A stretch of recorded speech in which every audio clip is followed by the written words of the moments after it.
ఈ ముగ్గురు మాతలు ఉండే లోకం ఏంటి గురుగారు? లక్ష్మీ సరస్వతి లక్ష్మీ సరస్వతి లోకం అంటే ఏంటంటే అది ఒక లోకం. ప్రఫుల్లితుళ్ళు బ్రహ్మతుళ్ళు అనేసి 2 లోకాలు ఉన్నాయి. ప్రఫుల్లితుళ్ళు అనేది ముందు లోకం, తర్వాత ఏమంచి బ్రహ్మతుళ్ళు అనేది రెండో లోకం. ఈ ప్రఫుల్లితుళ్ళు అనే లోకంలోని లక్ష్మీ సరస్వతి పార్వతి ఉన్నారు కూడా. ఇంకా ఆ లోకాన్ని దాటుకొని వెళ్ళిపోతే బ్రహ్మతుళ్ళు అనే లోకం ఉంటుంది. ఆ బ్రహ్మతుల్లి లోకంలో షిరిడీ బాబా అంటారు. ఏంటంటే ఇదేంటి మళ్ళీ ఇతను పట్టుకొచ్చారంటే అలా కాదు, మనం అందరూ యోగులమే. ఆ యోగత్వం చేస్తే మీరే యోగి, మీరు యోగత్వం చేస్తే మీరే యోగి. మీరు భగవంతుడు అనుకుంటే మీరే భగవంతుడు. భగవంతుడు అని మనం మామూలుగా సరదాగా తీసుకోండి. భగవంతుడు అనేసి భగభగా మండే అగ్ని, గగనం, వం వరుణుడు అని మీరే అంటున్నారు కదా. వంతు ఈ భూమి తాలూకా వంతుడు ఈ యొక్క శ్వాస నిశ్వాసులు ఇదంతా ప్రపంచం అంతా వ్యాపించింది. అవి లేకపోతే మొత్తం అంతా బంద్. భగవంతుడు అవ్వలేదు అది. మరి ఇది భగవంతుడే కదా. మరి అట్లు పొందుతుంది మీరే కదా, మీరు భగవంతుడే కదా. భగవంతుడు ఇప్పుడు గాడ్ అంటాం. గాడ్ అంటే జీఓడి అంటాం. జీఓడి అంటే మనం ఇంగ్లీష్లోకి వెళ్దాం.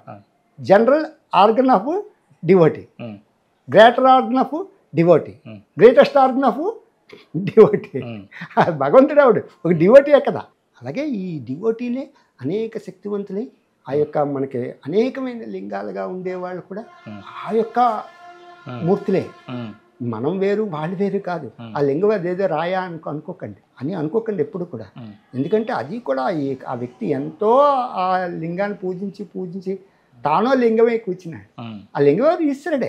మీరు ఆ ఈశ్వరుడని పూజిస్తున్నారు తప్ప అది ఫలానా వ్యక్తి అంటే మీరు పూజించడం మానేస్తారు. మీరు ఆ వ్యక్తి అతను ఫలానా వ్యక్తి సుమా అంటే అది పూజించడం మానేస్తారు. ఇదేంటండి రాయ మనుషులకు అవుతాడు అంటే దానికి ఒక సైంటిఫిక్ ఎగ్జాంపుల్ చెప్తాను. నేను ఒక తోటలోకి వెళ్ళి ఎప్పుడు పువ్వులు కోస్తుండేవాడిని. ఆ పువ్వులు కోస్తున్నప్పుడు రోజు పువ్వులు కోస్తూ వచ్చేస్తున్నా. అయితే ఒకరోజు శనీశ్వరుడు లోకంలో నీలి రంగులో ఉంటుంది. శనీశ్వరు పూర్వం మనకి ఇళ్ళకి అన్ని ఇళ్ళకి కూడా సున్నంలోని నీళ్ళు మందు వేసేసి అన్ని ఇళ్ళకి నీళ్ళు మందు కొట్టివాడు. అది మనకి అంతవరకు శనీశ్వరుడు అంటే తెలియదు. కానీ దోమలు గేమలు వచ్చి కావు మొట్టమొదటి రోజుల్లో వచ్చి కదా. ఆ విధంగా ఏంటంటే శనీశ్వర లోకం అనేది నిజంగానే శనీశ్వర లోకం ఒకటి ఉంది. అక్కడ కూడా నీలి రంగులో ఆ గృహలాగా అంటారు, పెద్ద గృహలాగా ఉండి ఆ శనీశ్వర లోకంలో శనీశ్వరుడు మన మనిషిలాగా ఉంటాడు. ఆ శనీశ్వరుడు వచ్చి స్వామి ఫలానా దగ్గరికి నువ్వు ఎక్కడైతే పువ్వులు తెంపుతున్నావో అక్కడ ఒక 4 పలకలుగా ఒక రాయి ఉంటుంది, పలక స్లాబ్ అంటారు కదా, ఆ స్లాబ్ ఉంటుంది పట్టుకొచ్చి అన్నాడు. అంటే నేను వెళ్ళి ఎతికాను, అక్కడ పైన ఉంది అది. అప్పటిదాకా నేను ఎప్పుడు ఇన్ని సంవత్సరాలు బట్టి చూస్తున్నాను, అక్కడికి రాళ్ళు రప్పలు ఏమి రాలేదు. కానీ ఆ స్లాబ్ అక్కడ నల్లగా స్లాబ్ ఉంది చిన్నది. అప్పుడు అది తీసుకొచ్చేసి ఇంకెవరికి అడగలే, మా వాళ్ళకి కానీ ఎవరికి కానీ అడగకుండా చిన్న గొయ్యి ఒకటి తీసేసి దాంట్లో దశ పౌడర్లు అని ఒకటి ఉంటుంది. 10 రకాల పౌడర్లు అమ్ముతారు, పూజలకు వేస్తారన్నమాట. అది గొయ్యి తీసేసి ఆ పౌడర్లు అందులో వేసేసి రాయిని కానీ ఒక ఇష్టం వచ్చిన రాయిని, రాయని కాదు ఇష్టం వచ్చిన రాయిని ఇదే భగవంతుడిని మీరు ప్రతిష్ఠించేస్తే ఆ రాయిని మీరు తీయలేరు. అది భగవంతుడు అయిపోతాడు అన్నమాట. అది భగవంతుడు అయిపోతాడు. అలాగే ఆ రాయిని తీసుకొచ్చేసి అది శనీశ్వరుడు అనేసి దానికి జెండా గిండా పెట్టేసి ఆ రాయిని ఎప్పుడు పూజించేవాడిని. అయితే నాకు కొద్దిగా డబ్బులు ఫైనాన్స్ ప్రాబ్లం వల్ల ఒక్కొక్కప్పుడు పూజ చేయపని ఎవరి దగ్గర అప్పు చేశాను సరే ఆ పూజ చేసేసి చాలా సంతోషంగా ఉండేవాడిని. ఆ విధంగా అతని దర్శనం శనీశ్వరుడు దర్శనం జరిగింది. ఇలాగే మీకు షిరిడీ బాబా కూడా బ్రహ్మతుల్లు అనే ప్రదేశంలో. ఇప్పుడు బ్రహ్మతుల్లు అంటే మీరు సైంటిఫిక్గా మహారాష్ట్ర అంటారు. మహారాష్ట్ర అంటే బ్రహ్మతుల్లు అనేసి ఎందుకంటే అక్కడ బ్రహ్మదేవుడి తాలూకా కోయిళ్ళు అవి కూడా దగ్గరలో ఉంటాయి మహారాష్ట్రలో. తర్వాత ఈ ప్రఫుల్లితులు అని అంటే ఏంటి, ప్రఫుల్లితులు అంటే ఏమిటి అనేసి అక్కడ ఒడియా వాళ్ళకి అడిగాను. అంటే ప్రఫుల్లు అంటే ఏమిటి, ఆనందం నాయన అన్నారు.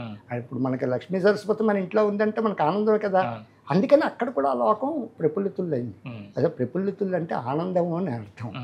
అమ్మవారు అక్కడ అమ్మవార్లు అంటే అమ్మవార్లు ఇప్పుడు 3 లోకాలలో 3 లోకాలు అక్కడ మాత్రం నాకు లక్ష్మీ సరస్వతి ముగ్గురు కూడా దర్శనం ఇచ్చారు. దర్శనం ఇచ్చేస్తే ఇది ప్రఫుల్లితులు అనుకున్నాను. షిరిడీ బాబా దర్శనం ఇచ్చారు అక్కడ. ఆ రూపంలో ఇప్పుడు ఏ రూపంలో ఉన్నారు ఆ రూపంలో ఉన్నాయి. ఎందుకున్నారు అసలు షిరిడీ బాబా ఎవరంటే మళ్ళీ రీసెర్చ్ చేశాను. చేస్తే ఏం లేదు, ఈ వ్యాసుడు రాసిన ఒక పుస్తకం ఒకటి ఉంది. ఆ పుస్తకాన్ని షిరిడీ బాబా తెలుసుకొని అసలు రాముడు అనేవాడు ఉన్నాడు సుమా అని ఆ రామతత్వాన్ని ఒక బాబా ద్వారా తెలుసుకొని ఆ రామతత్వాన్ని తెలుసుకొని అందుకని అతను బాబా అయిపోయి ఏంటంటే ఎక్కడ రాముల వారికి కోయిలు ఉన్నా సరే అక్కడ చిన్న తిరగొట్టేసి అక్కడ సిడి బాబాని పెట్టేసేవారు.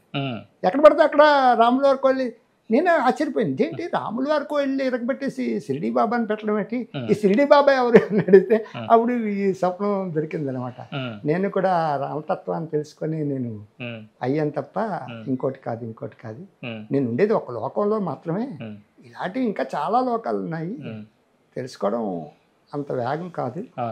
కాశీ క్షేత్రం వెళ్ళినప్పుడు అక్కడ యోగులు నమస్కారం పెట్టి స్వామిని ఇలాగా అన్ని లోకాలు తిరుగుదాం అనుకుంటుంటే నన్ను ఆయుష్ అనేది ఎప్పుడు వెళ్ళిపోద్దో తెలియదు, ఏ మనిషికి ఎంత ఆయుష్ ఉంటుందో తెలియదు, దాన్ని తెలుసుకో ముందు, లేకపోతే నీ ఆయుష్ ఎప్పుడు వెళ్ళిపోద్దో తెలియదని. స్వామి నా ఆయుష్ ఇవాళ తర్వాత అయిపోద్ది రేపు అయిపోద్దని నేను ఎందుకు భయపడను, ఎందుకంటే పుట్టుక అంటేనే మరణంకి దాని అర్థం, అందుకని దాని గురించి నేను చింతన చేయను.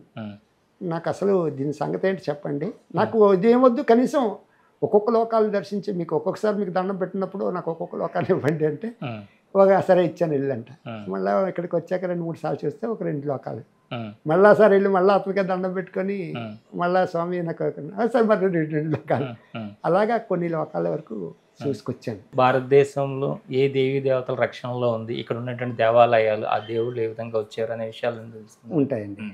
ఎందుకంటే ప్రతి మనకు తెలుసో తెలియకో ప్రతి ఇంట్లో ఏదో ఒక దేవుడి గ్యారంటీగా ఉంటాడు ఇంట్లో, మన ఇంట్లో.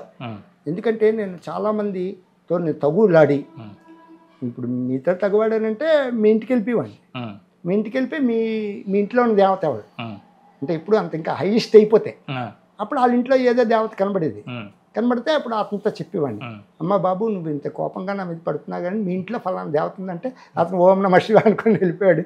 అక్కడి నుంచి మీ గురువు గారికి చాలా కోపం అయ్యా అనుకొని వాళ్ళు సంతోషించేవారు.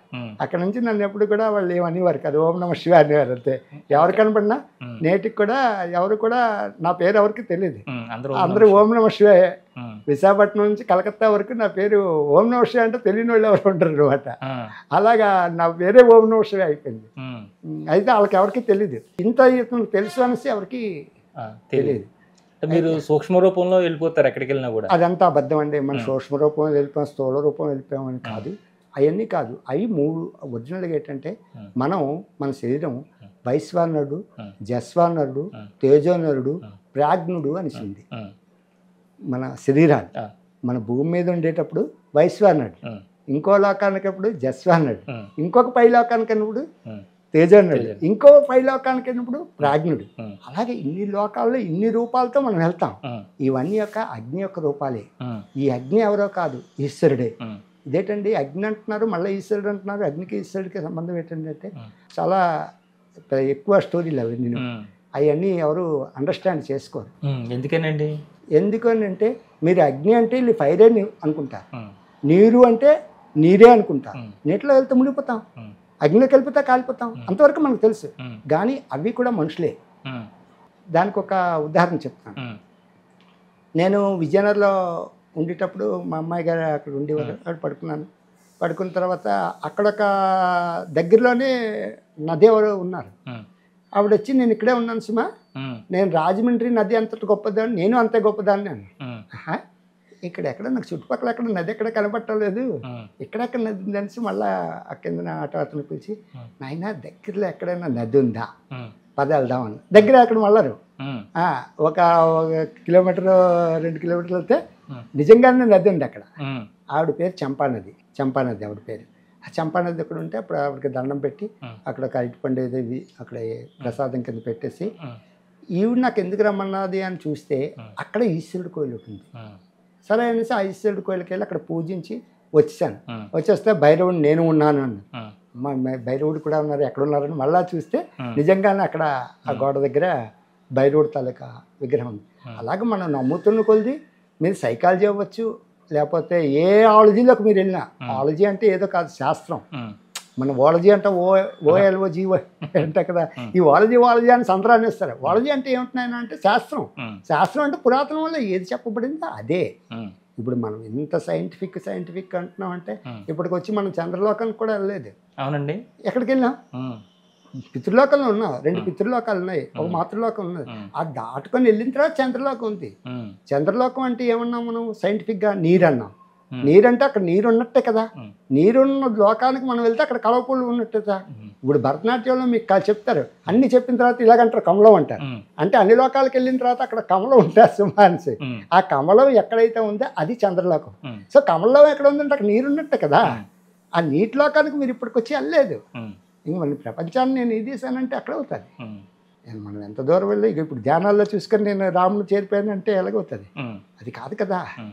ఇంకా పైన ఇంకా మన నెత్తి మీద ఇంకా ఆయువు, ఆకాశం, భూమి, నక్షత్రాలు బోర్డు ఉన్నాయి. అవన్నీ దాటుకుని వెళ్ళాలి. ఇవన్నీ దాటుకుని వెళ్ళాలి. ఎలా దాటాలి గురుగారు మరి? మరి అదే చాలా సింపుల్. ఉమ్. బుర్రపాటు చేసుకోకూడదు, ఉమ్. ఊరికి దానికోసం పడికప్పులు కాయకూడదు. ఉమ్. మన పనిని మనం నిర్వర్తించుకుంటూ ఉమ్. ఒక 5 నిమిషాలు 10 నిమిషాలు ఒక పూజ దగ్గరికి వెళ్ళి 5 నిమిషాలు కూర్చొని చూస్తాను. ఆ. అనేకమైన ఆలోచనలు ఆ. వస్తాయి. నా 5 నిమిషాలు ఇప్పుడు మనం గుడికి వెళ్ళామంటే పక్కన ఉన్న వాళ్ళు ఎంతమంది వచ్చారు, ఏంటి చేస్తున్నారు, వాటి గురించి ఆలోచిస్తాం. ఉమ్. అవి ఆలోచించుకోకూడదు. ఉమ్. అతనికి నమస్కారం పట్టి ఉమ్. మీ ఇష్టం వచ్చిన కోరికను మీరు కోరుకోండి, ఉమ్. మీకు అది జరుగుతుంది. ఉమ్. మనస్ఫూర్తిగా మీ మనస్సుతోటి ఆ. ఏదైనా చేయొచ్చు. ఉమ్. ఈ ప్రపంచాన్ని వెళ్ళిచ్చు మనసుతోటి. ఉమ్. అంతటి శక్తి మనిషికి ఉంది. ఉమ్. కానీ అది ఎవరికి వద్దు. ఉమ్. ఇదేంటంటే మనసుతో మరి మీరెందుకు వెళ్ళలేదని అంటే ఉమ్. వెళ్ళచ్చు, ఉమ్. కానీ అది మనకు కాదు, ఉమ్. మనకు వద్దు. ఉమ్. మనకు కావాల్సింది ఏంటంటే ఆ పరమాత్మ లోకాలు ఎన్ని ఉన్నాయి, 64 లోకాలు ఉన్నారు. 64 ఈ చనిపోయేలోగా 64 లోకాలు చూద్దామని నా ఉద్దేశం. ఉమ్. అందుకే నేను ఎవరికి ఎక్కడ ఏటొచ్చినా ఏడు చెప్పినా, బాబు నీకు ఇల్లు తెలుసు కదా, అలా తెలుసు కదా అంటే, ఉమ్. నాకేం తెలుసండి, నాకేం వచ్చంటే ఉమ్. అంతే, నాకేం తెలియదు.